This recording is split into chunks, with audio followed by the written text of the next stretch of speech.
अस्सलाम वालेकुम students, I hope कि आप सब बिल्कुल खैरियत से हैं और आपको मैं अपने चैनल में खुश आमदीद कहता हूं।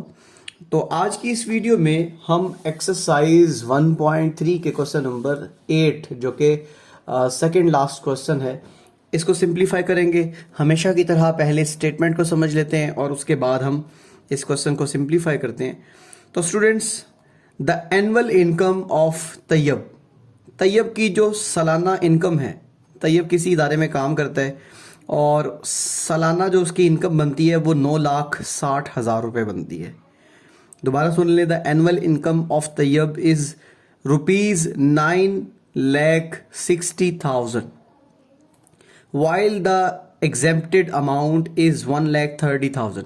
अब यहाँ पे ये जो टर्म एग्जेम्प्टेड अमाउंट यूज़ हुई है ना, तो स्टूडेंट्स इसका मतलब ये होता है कि वो रकम जिसके ऊपर कोई टैक्स नहीं लगता या कोई और आप कह लें कि कायदे या ज़वाबित नहीं लगते, कानूनी तौर पर इस ऐसी अमाउंट जिसके ऊपर कोई टैक्स या आप कह लें कि कोई और ज़ाब्ते लागू नहीं होते, उसको एग्जेम्प्टेड अमाउंट कहते हैं।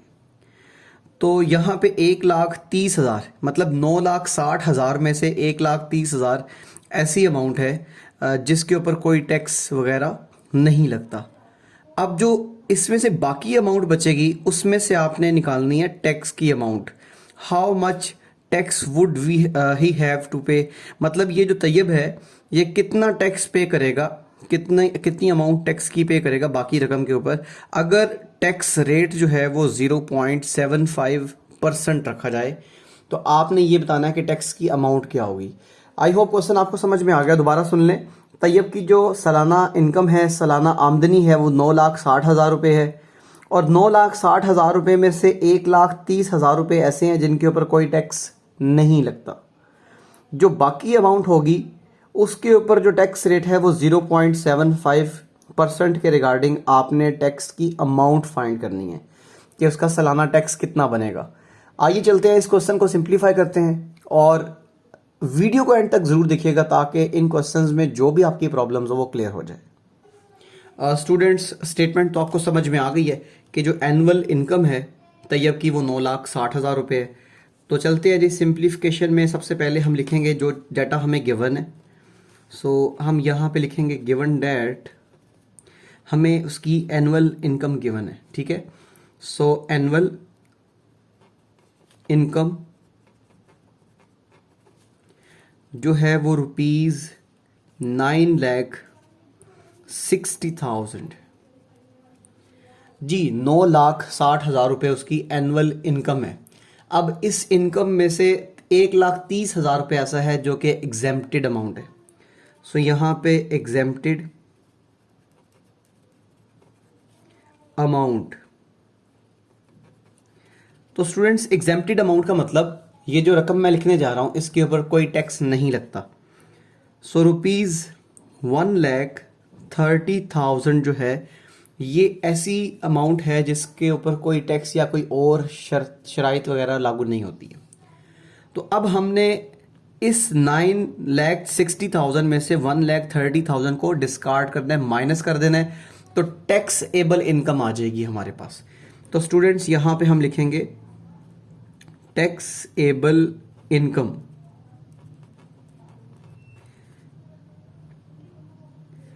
तो स्टूडेंट्स टैक्सेबल इनकम जो है ना जिसके ऊपर टैक्स लगेगा वो ₹9,60,000 में से आपने ₹1,30,000 को माइनस कर देना है। मतलब आपने 9,60,000 रुपये में से 1,30,000 रुपये को निकाल दिया तो टोटल आपके पास बचेगा 8,30,000 रुपया, ₹8,30,000। ये वो अमाउंट है जिसके ऊपर टैक्स लागू होगा। और स्टूडेंट्स टैक्स का जो रेट है, टैक्स का जो रेट है वो 0.75% है। 0.75% जो है ये टैक्स का रेट है।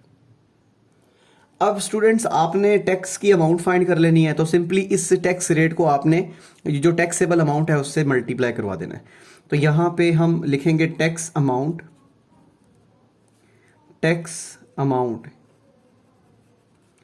ये जो 0.75% है ना, इसको मल्टीप्लाई करवा दें ₹8,30,000 के साथ। तो स्टूडेंट्स 8,30,000 रुपये के ऊपर इस रेट के हिसाब से जो टैक्स बनेगा वो अभी हम यहाँ पे कैलकुलेट करने वाले हैं।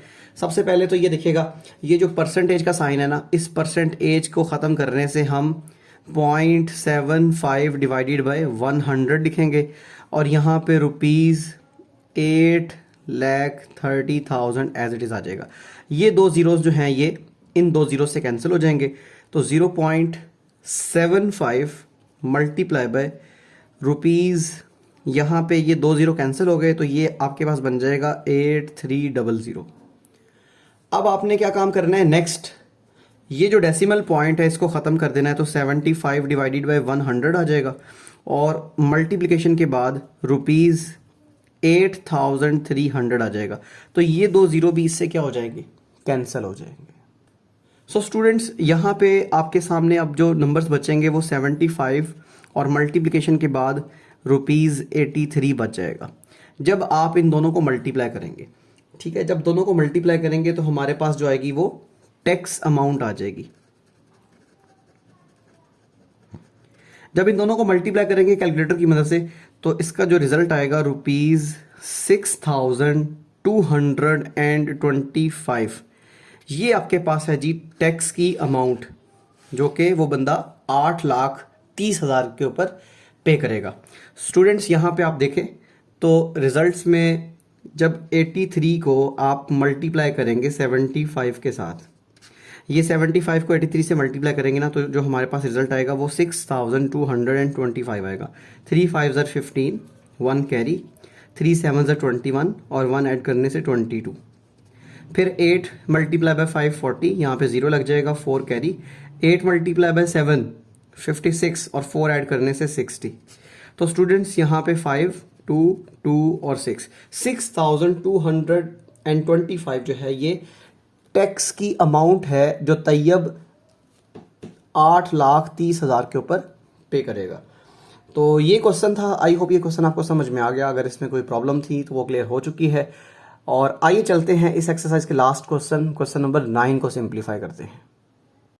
स्टूडेंट्स क्वेश्चन नंबर जो 9 आपके सामने है, इसमें फाइंड करना है हमें कंपाउंड मार्कअप। कंपाउंड मार्कअप क्या होता है ये भी मैं आपको अभी बताता हूं। On ₹3,75,000 for 1 year at the rate of 14% of compounded annually. अब सबसे पहले यहाँ पे जो टर्म यूज हुई है मार्कअप कहते हैं इंटरेस्ट को, या फिर आप अगर कहीं से कोई उधार पैसे पकड़ते हैं, कर्ज लेते हैं, तो वो उसके अगेंस्ट जो आपको एक्स्ट्रा पैसे देने पड़ते हैं वो मार्कअप या फिर इंटरेस्ट या फिर सूद के ज़मरे में आते हैं। तो स्टूडेंट्स फर्ज कर ले एक बंदे ने 3,75,000 रुपये जो है ना वो कर्जा लिया किसी बैंक से, और इस अमाउंट का 14% जो है ना वो एनुअली मार्कअप जो है ना वो उस पर चार्ज किया जाएगा। मार्कअप एक सिंपल मार्कअप होता है और एक कंपाउंड मार्कअप होता है। तो सिंपल मार्कअप तो ये है कि आप उस पूरी अमाउंट के ऊपर सिर्फ इतने % लेंगे, लेकिन कंपाउंड मार्कअप का मतलब ये है कि वो हर साल उसमें ऐड होता जाएगा। तो यहाँ पे एक साल जो मार्कअप है फिर वो अगले साल उसको ऐड करके तो वो कंपाउंड मार्कअप बनता है। तो इसमें सवाल ये है कि आपने कंपाउंड मार्कअप जो है ना इस अमाउंट के ऊपर फाइंड करना है, वो भी रेट कितने हिसाब से, 14% कंपाउंडेड एनुअली के हिसाब से। आइए चलते हैं इस क्वेश्चन को सिंप्लीफाई करते हैं। स्टूडेंट्स क्वेश्चन नंबर 9 की स्टेटमेंट तो आपको समझ में आ गई कि कंपाउंड मार्कअप हमने फाइंड करना है। जो हमारे पास प्रिंसिपल अमाउंट है वो है 3,75,000 रुपये और टाइम पीरियड 1 ईयर का है और रेट जो है वो 14% है। तो स्टूडेंट्स इसके सॉल्यूशन में सबसे पहले हम ये टोटल अमाउंट जो है इसको लिखेंगे और इसको प्रिंसिपल अमाउंट कहा जाता है। सो प्रिंसिपल अमाउंट जो है वो ₹3,75,000 है। 3,75,000 रुपये जो है ना ये प्रिंसिपल अमाउंट है। प्रिंसिपल अमाउंट किसे कहते हैं, जो चीज़ हमने जो कर्ज लिया है पैसा या फिर जो पैसा हमने उधार लिया है वो है जी प्रिंसिपल अमाउंट। अब जो टाइम है, टोटल टाइम कितना है जी, टाइम इसका है जी 1 ईयर।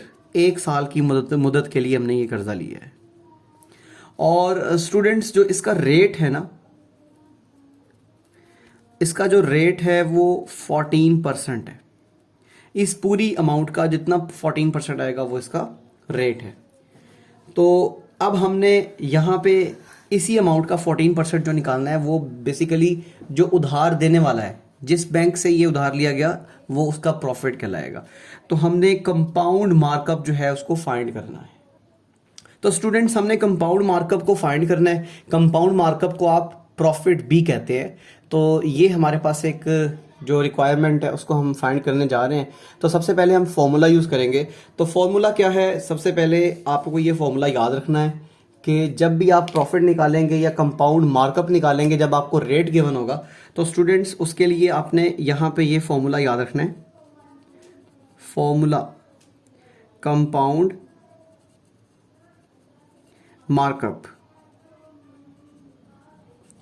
कंपाउंड मार्कअप जो है वो सबसे पहले तो प्रिंसिपल अमाउंट, ये जो ऊपर हमने मेंशन की है ना प्रिंसिपल अमाउंट, इसको मैं PA से रिप्रेजेंट करता हूँ। Principal amount multiply by time और मल्टीप्लाई बाय रेट। तो स्टूडेंट्स इस वक्त जो रेट है वो 14% है। हम यहाँ पे रेट की जगह पे 14% लगाएंगे। और जो हमारे पास प्रिंसिपल अमाउंट है वो 3,75,000 है और टाइम जो है वो 1 ईयर का है। अब आपने इसको जस्ट कैलकुलेट करना है और इसके बाद इसका आंसर आपके सामने है कि आप कितने परसेंट उसको कितनी अमाउंट जो है वो मार्कअप की वहाँ पे देंगे। सो यहाँ पे 3,75,000 को जब हमने 1 से मल्टीप्लाई किया तो इटसेल्फ वही आ गया। इस परसेंटेज को हम 1 डिवाइडेड बाय 100 लिख सकते हैं। अब ये 2 ज़ीरो जो हैं इससे कैंसिल हो जाएंगे और ये 3,750 मल्टीप्लाई बाय 14 बच जाएगा। जब आप इन दोनों को मल्टीप्लाई करेंगे 3,750 को जब आप 14 से मल्टीप्लाई करेंगे, जब आप इसको 14 से मल्टीप्लाई करेंगे तो 4 मल्टीप्लाई बाय 0 0, 4 5 20, यहाँ पे 2 कैरी आ जाएगा। 4 मल्टीप्लाई बाय 7 28, उसमें 2 ऐड करेंगे 30 और यहाँ पे 3 कैरी आ जाएगा। 4 मल्टीप्लाई बाय 3 12 और उसमें 3 ऐड करने से 15। अब यहाँ पे 1 से मल्टीप्लाई किया 0 को 0, 1 5 5, 1 7 7 और 1 3 3। इन सब को ऐड कर लिया तो यहाँ पे 0 0 और ये 5, फिर यहाँ पे 7 + 5 12, 1 कैरी और ये आपके सामने आ जाएगा 52,500। तो स्टूडेंट्स ₹52,500 जो है ये टोटल उसका मार्कअप जो है वो कंपाउंड मार्कअप उसको मिल जाएगा। तो ये थी वो अमाउंट जो हमें फाइंड करनी है।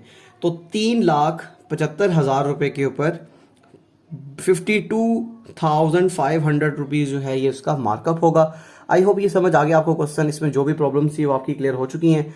अगर आप समझते हैं कि वीडियोस आपके लिए फ़ायदेमंद हो रही हैं और जो आपकी प्रॉब्लम्स हैं उनको ओवरकम किया जा रहा है, तो स्टूडेंट्स इन वीडियोस को अपने तमाम दोस्तों तक शेयर भी किया करें और लाइक भी किया करें।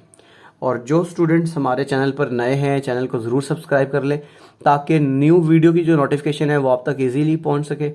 नेक्स्ट वीडियो में इंशाल्लाह हम इसकी रिव्यू एक्सरसाइज को सिंप्लीफाई करेंगे। पहले ऑब्जेक्टिव टाइप और उसके बाद शॉर्ट क्वेश्चन और लॉन्ग क्वेश्चन को हम सिंप्लीफाई करेंगे। और मुझे अपनी दुआ में याद रखिएगा। इंशाल्लाह नेक्स्ट वीडियो में मिलते हैं, तब तक के लिए अल्लाह हाफिज़।